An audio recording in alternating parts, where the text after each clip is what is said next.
4 days a year, the senior management at the world's most important publicly traded companies reach out to their investors, analysts, and interested observers. They explain where their company is and where it's headed. These meetings used to be limited to a few investors and a few analysts, but today you can join the virtual meetings. Each day we preview that day's earnings reports and let you know how to attend the meeting. Up today, the fourth quarter report for Blackberry Limited.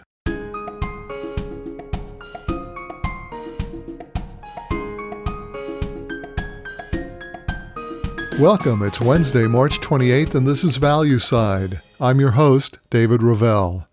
Blackberry, for those of us on Wall Street, it is a name that conjures up fond memories of the first widely accepted smartphone, a phone on which you could do more than talk. You could actually text using their tiny keyboard. Yes, that was the beginning of texting.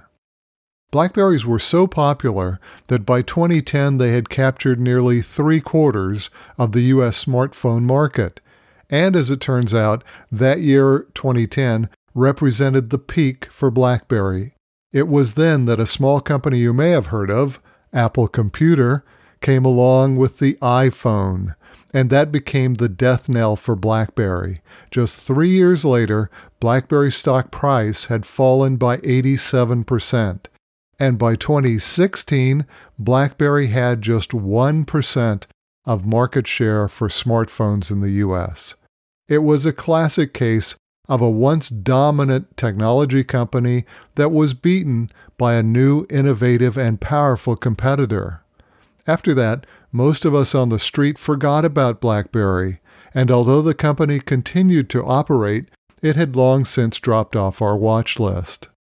That's why I was particularly interested to see that Blackberry is the most popular stock today on the Estimize earnings site. It turns out that the people at Estimize have seen something that the rest of us have missed, that Blackberry is in the midst of becoming the penultimate turnaround. Now, back in 2013, when we weren't looking, Blackberry hired John S. Chen as the chief executive officer.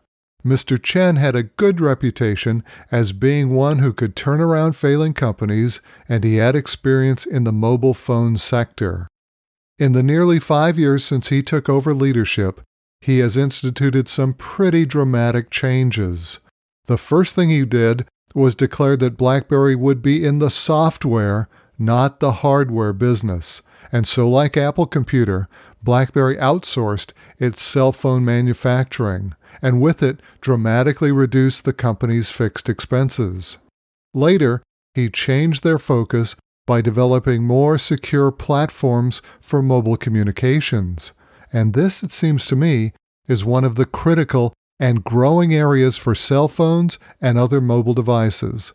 The more hacks that make the headlines, the more the public is becoming aware of the security risk of their phone. And as the Internet of Things integrates all types of devices to the web, these new security protocols developed by Blackberry will become more and more vital. Finally, Blackberry has been one of the leaders in developing these secure communication protocols for autonomous vehicles. This has been one of the fields that has really captured Wall Street's imagination. Although, as you probably know, a recent fatal accident has cooled this enthusiasm somewhat. Now, from a financial point of view, Blackberry looks stronger than they have in a very long time. They are currently sitting on a war chest of $2.4 billion, and that could be utilized for research and development or strategic acquisitions. While they have a little over $800 million in long-term debt, and the street expects that they have reduced that debt by $300 million, and it'll show in this report. Now, the current challenges for Mr. Chen and the company are to grow earnings. Currently, the stock trades with a price-to-earnings ratio of 85 times, and that reflects the low level of the divisor, that's earnings, more than Wall Street of enthusiasm. If you would like to hear the presentation live, go to us.blackberry.com and scroll down to the investors at the bottom. The conference call is slated to begin at 8 o'clock Eastern Time. And John Chen will be hosting this event. No doubt he will be open for questions. Now, if you missed the live presentation, you can use the same website to hear it repeated.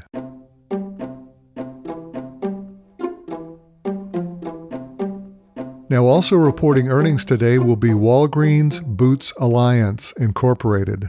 Walgreens is the nation's second largest drugstore chain behind only CVS, with over 12,000 drugstores nationwide. You may note that it now reflects its new corporate name after a recent merger. This will have a webcast at 8:30 a.m. this morning. Just go to walgreens.com, scroll to the bottom, and choose Investor Relations. And finally, Gamestop Corporation. This is the $1 billion company which operates over 7,500 stores across the nation. They sell video games, consumer electronics, and wireless services. Now, recently Wall Street has cooled on these shares, but I'm sure that will be addressed in today's call. You can find that at gamestop.com, all the way to the bottom to Corporate, then to Investor Relations, and their conference call will begin at 5 o'clock p.m. Eastern. On the economic calendar today, the big news will center around the final revision to fourth quarter GDP. Now, the last revised estimate to the gross domestic product showed that it grew at a 2.5% rate. Wall Street is more optimistic, believing that number will be revised upward to 2.7% growth. The GDP report will be announced at 8:30 a.m. this morning. And that brings you up to date on the investment markets for today. We'll be back tomorrow to see how we did. This has been a copyrighted edition of Value Side, published before the opening of the New York Stock Exchange for Wednesday, March 28th. Don't forget, you can hear Value Side on Google Music, SoundCloud, iHeartRadio, iTunes, and now on YouTube. For all of us at Value Side, I'm David Ravel, hoping you have a great day.